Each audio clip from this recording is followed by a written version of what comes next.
Welcome to Math 119, Chapter 6.4, where we talk about logarithmic properties. So recall your properties of exponents from Chapter 1.2. So first we had the product property. We had x to the a times x to the b. What did we do to your exponents? Well, in our case, we went to add a plus b together. So even though that there's multiplication here in the middle,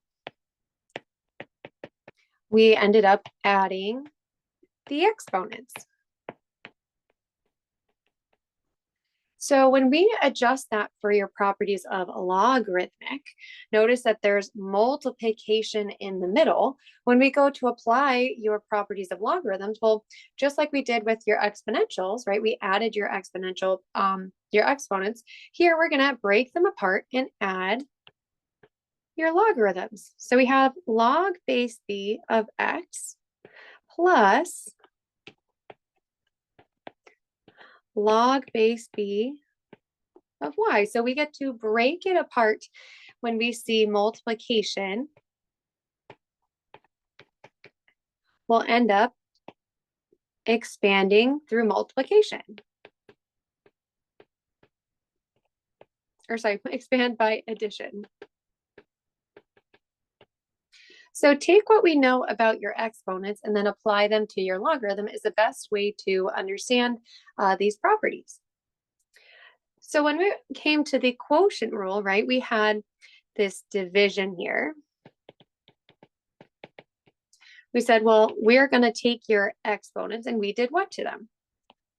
We said a minus b, so we ended up subtracting your exponents. Same idea here with your quotient property. Under one log, we have x over y. So again, you have division. We're going to break it apart into two, so log base b of x.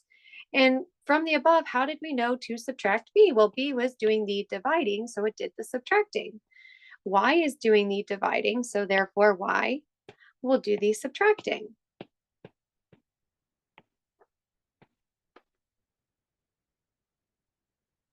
So we subtracted your exponents. So now we get to expand by subtracting the logarithm. Now we have the power rule here for your exponent, right? We ended up doing what to your exponents? We took x and we ended up multiplying a times b. So we ended up multiplying your exponents here.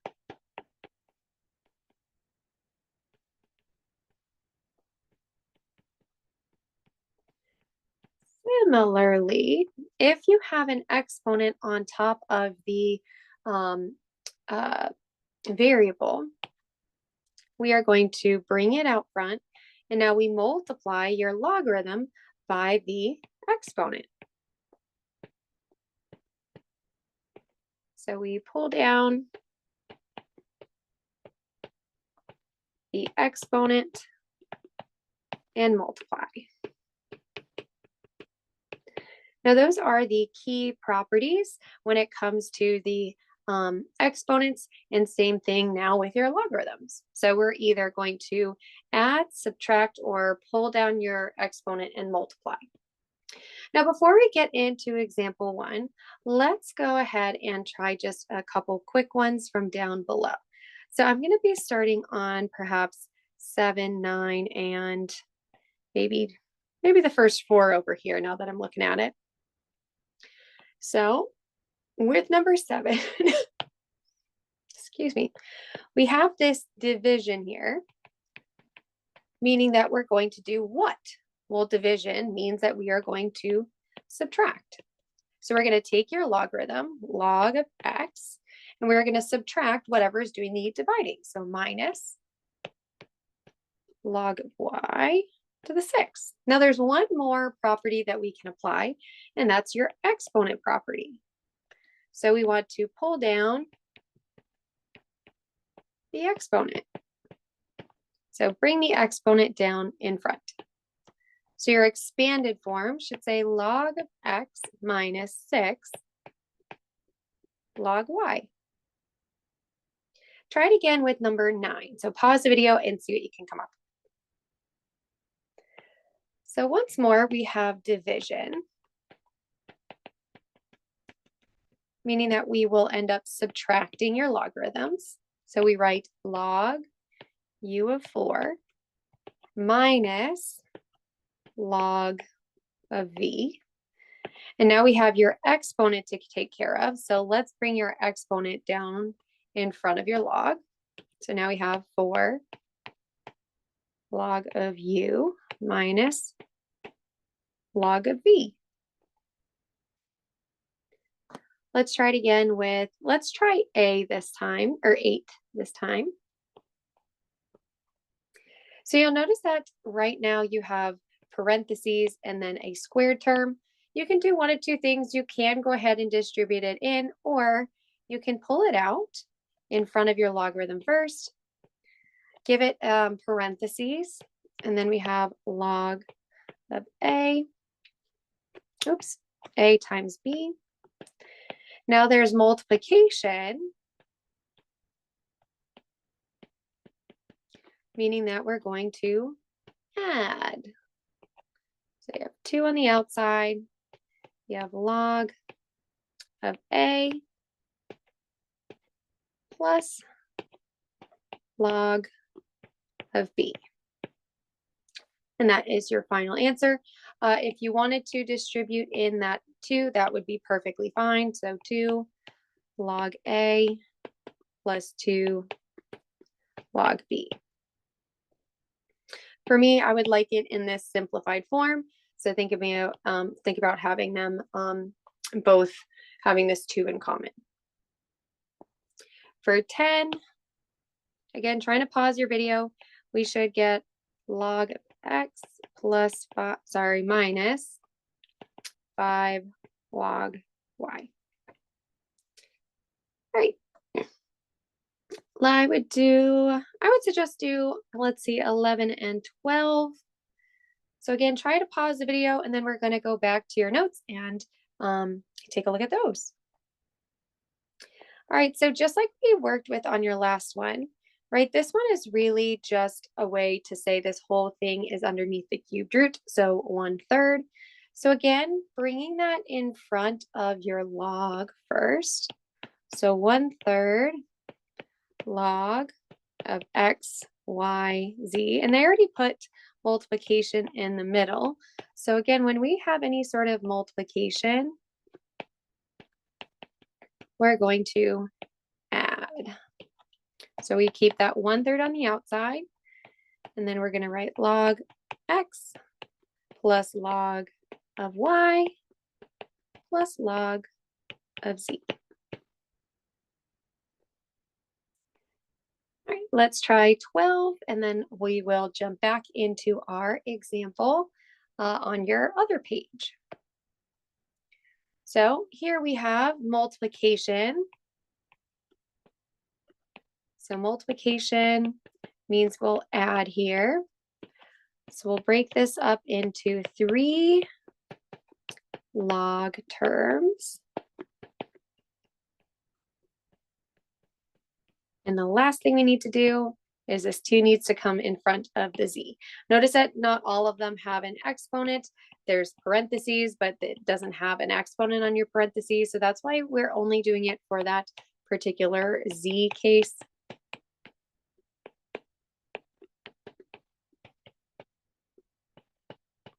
And there you go.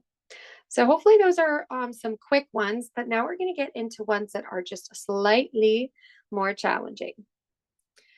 So why don't you go ahead and pause the video and see if we can work on expanding these out. So in between here, right, notice that we have a 3 times an x cubed times the square root of y.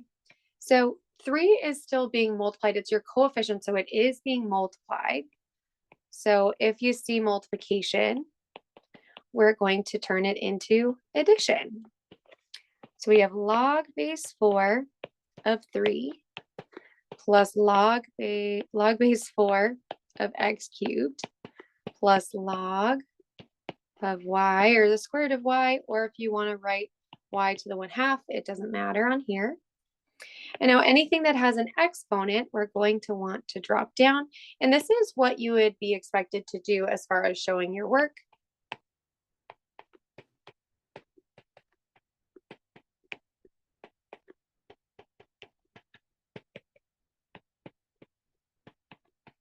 And there you go. And notice that I left off a 4 on your logarithm.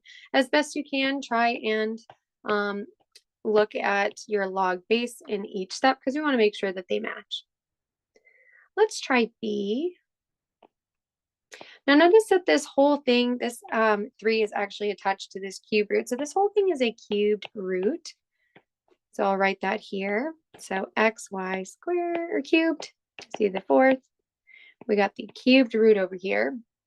So let's go ahead and bring that cubed root out. So we have 1/3 log base 4 of x.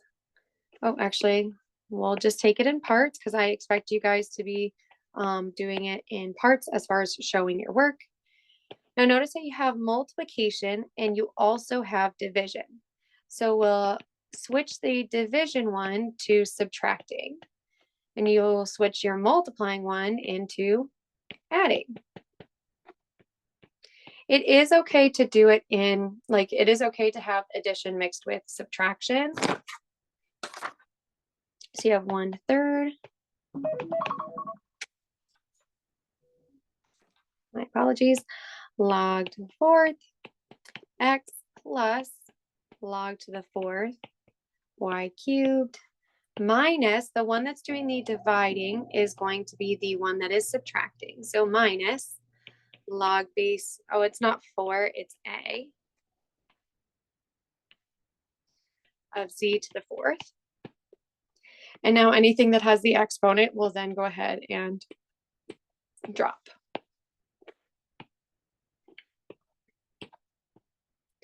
So 1/3 log a of x plus 3 log a of y minus 4 log a of z. And again, another response, if you wanted to, could be distribute and simplify. So notice that this one will not have a 3. This one will have a 1/3. This one will have actually a 4/3. All right, see if you can do the last one. If you haven't paused the video, I do suggest pausing it here and trying it out. So you have multiplication in the middle, multiplication here, but again, you have division here. So there's a couple different things that you can do with this division and then again, this multiplication here. To add division, we switch to subtraction, and here we'll switch to addition. So what we can do is that because that all of these terms, the ones that are below, are doing the division, they could be just both being subtracted. Or if you want, you could say, okay, well, minus, and then these both would be in parentheses being added. So we can go ahead and put it into steps. So we have so far separating these two. So minus, and I'll do the minus in parts, ln y cubed and z.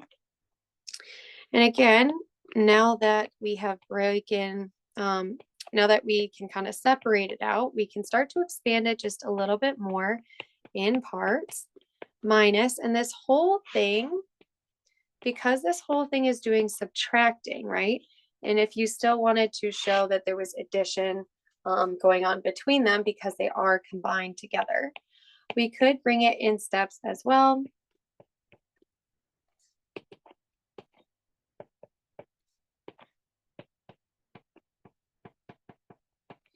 And then lastly, we want to get rid of those parentheses that you're seeing right here because they are both being subtracted. And any exponents we would want to make sure got dropped and multiplied out front. So your final answer should be this here.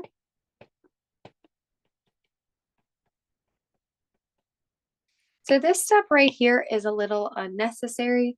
It's just going to show you that, okay, well, because yes, there is multiplication between these two, therefore that they will be added together.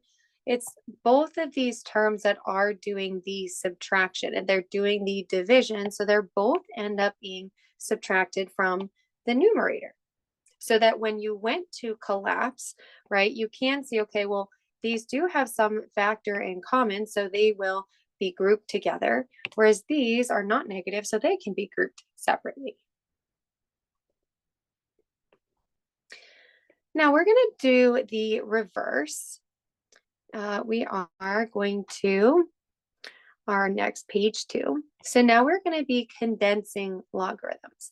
So condensing logarithms is just going in the reverse of what we've done.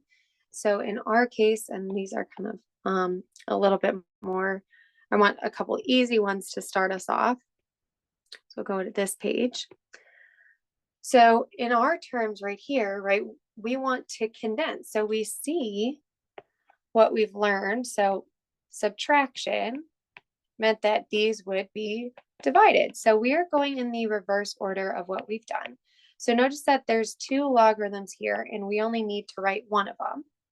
And we have 3 and then 8 is doing the subtracting, so that's doing the dividing. So this logarithm, when written just once, is log of 3 divided by 8. Let's see if there's another one over here. Actually, let's do number 16 first. So again, you have 3 of these logs. So we can write one of them. And all of these addition signs here, right, adding is now going to turn into multiplication. So we write one of these logs, and then we're multiplying 2 times 11 times 7. And I'm not sure what the answer key, if it wants you to simplify all the way. On a test, I would expect you to actually go ahead and multiply. So 11 times 7 is 77, times 2 is 154.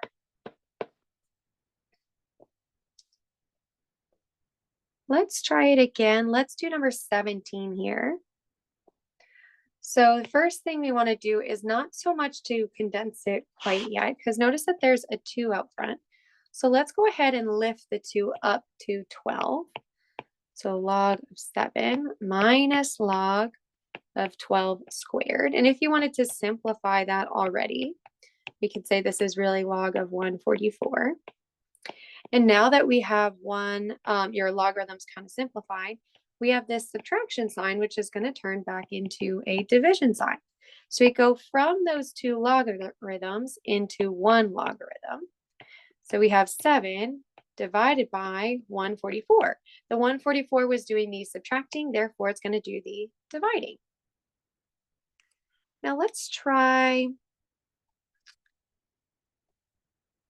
I'm trying to find a halfway interesting one.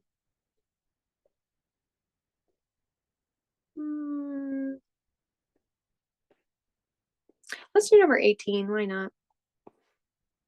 So number 18, if we wanted, could be rewritten as 2/3 times the logarithm of 7, which this is now your exponent. So now we're going to raise that up. So we have log of 7 to the 2/3, or if you prefer, we could put it back into a radical. All right, so hopefully that gives you kind of a good basis of where we're going to be heading. So now let's go back to our R's and see what you can apply. So see if you can go ahead and pause the video and try these remaining ones out.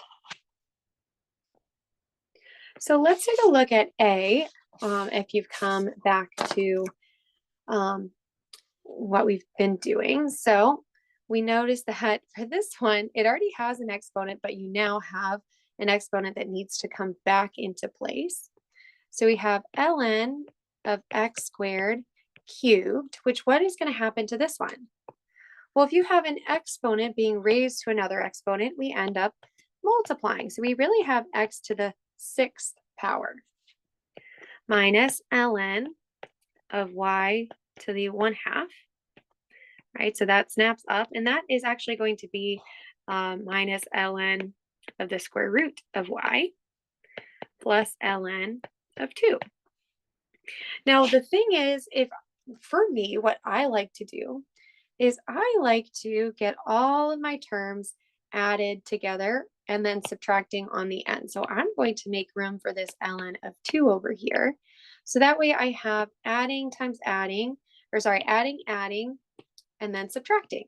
That way when I go from 3 ln's, 3 natural logs, into 1, anything that's doing the adding is going to be multiplied up into the numerator. And anything that's doing the subtracting will come down below, and the denominator is doing the dividing. So again, any sort of subtraction turns to dividing. Any sort of adding turns to multiplying.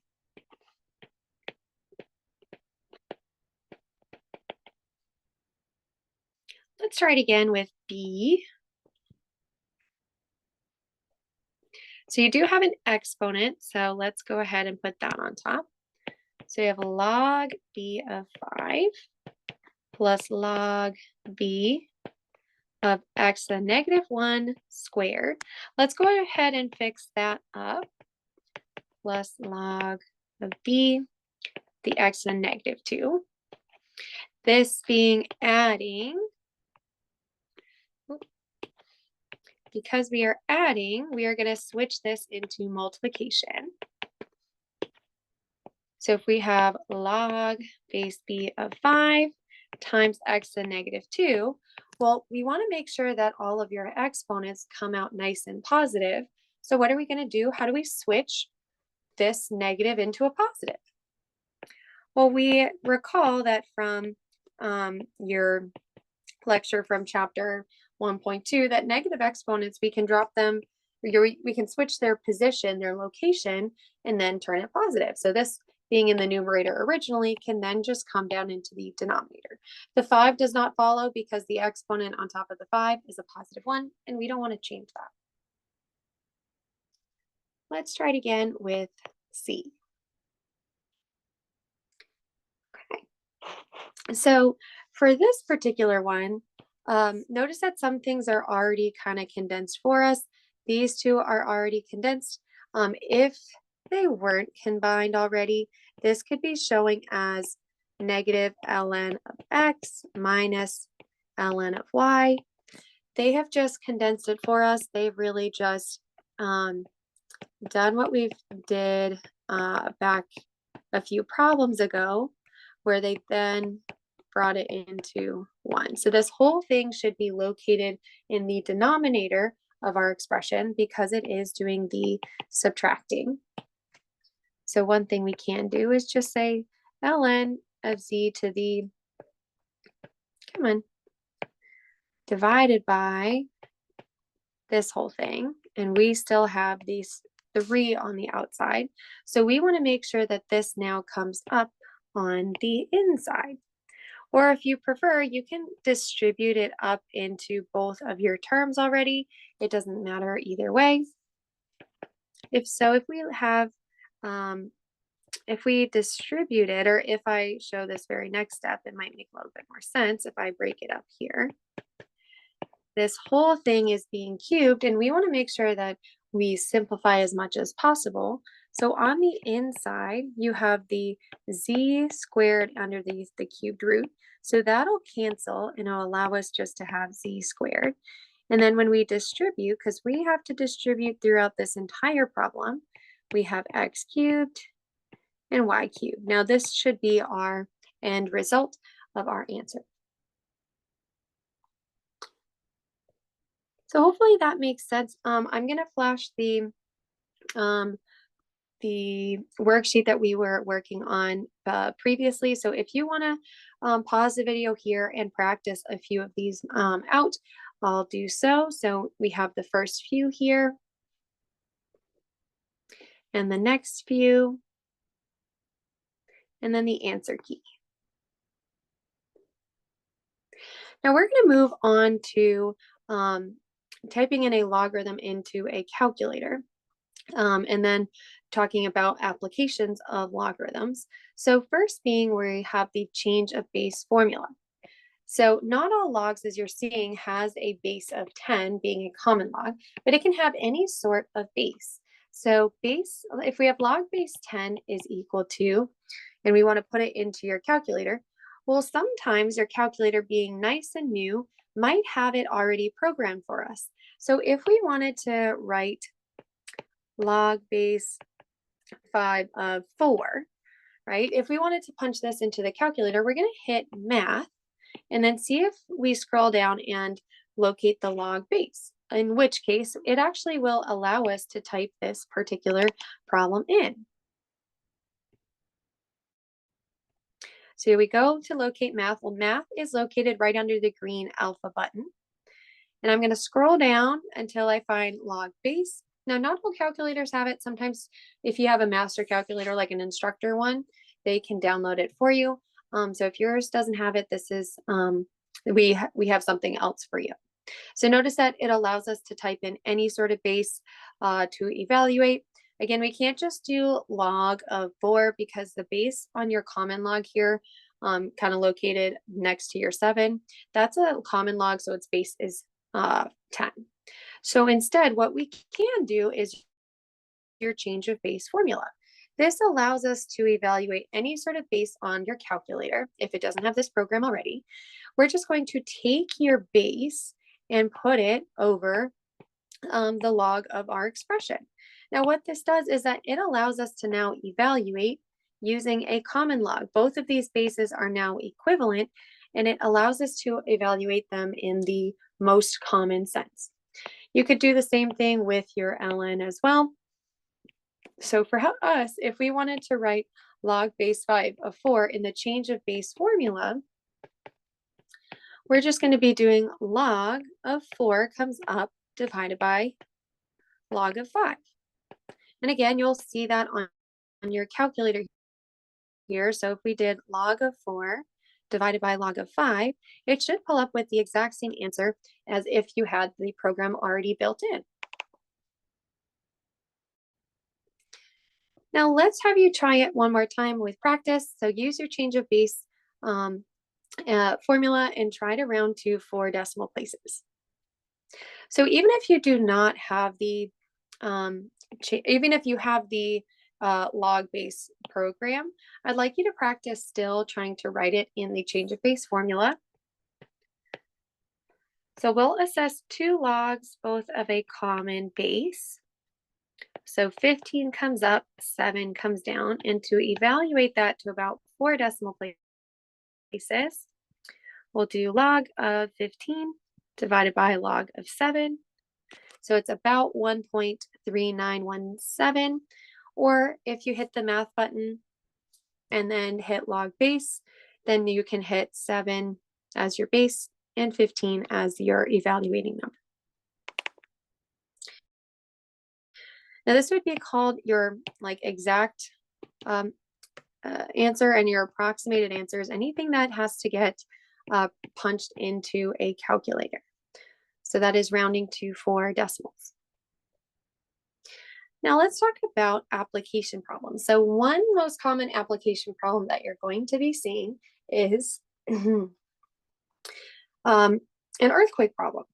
So for our application, it just says the January 2001 earthquake in India was 7,940,000 times as in tens. So putting that into scientific notation, you get 7.94 times 10 to the 6th times as in tens as a 0 level earthquake.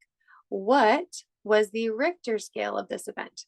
Believe it or not, this is not the Richter scale reading. We want to know what is the Richter scale actually showing. Now this has an equation. So R for your Richter scale is equal to the log of I over I naught, where it says R is the Richter scale ranking on the Richter scale. I is the intensity of the earthquake being analyzed, and I naught is the intensity of a zero level earthquake. Now, this is not actually where we have zero level earthquake. Well, that just means zero. There was no earthquake. That's actually not how your earthquakes are analyzed. So it just says that a magnitude zero level earthquake is an earthquake that produces a maximum amplitude being the size of your wave, amplitude. So your amplitude here of this particular one is 1 micron. So about 0.001 millimeters. So it is not zero. This is on the seismograph record by the Wood-Anderson, however you say it, seismometer at the distance of the of 1,000 or 100 kilometers. And the Richter scale event, I can't talk today. The Richter scale event is a relative measure of your earthquake magnitude and uses the logarithmic scale. So that's why we're using it here. And that each increase of 1 unit on the scale represents a 10-fold increase, right? The 10-fold increase of the magnitude of the earthquake. So earthquakes with the magnitude less than 2 are not actually felt. And those magnitudes that are less than 1 are very rarely felt, right? Because they're just so small in your increments. And there are such things as a negative magnitude for your earthquakes because they're just not felt by humans. It's just in the quietest locations and the most sensitive pieces of the technology that can actually pick them up. So all in all, this I naught is not just, well, yes, it's a zero level earthquake, but that doesn't mean that this in fact is equal to 0. So I naught, all in all, doesn't mean that it's equal to 0 or no earthquake. So that being said, this value here is going to be considered your I. This is your, this is the intensity of it. So we can say, okay, well, log, and if we wanted to, we can either record in the non-scientific notation or the scientific notation. For me, let's go ahead and write it in this form, the scientific form. 7.94 times 10 to the 6th. And this is as intense, so this number is as intense as the zero level earthquake. So it's being multiplied by that intensity value. And what is going to happen is that it is going to be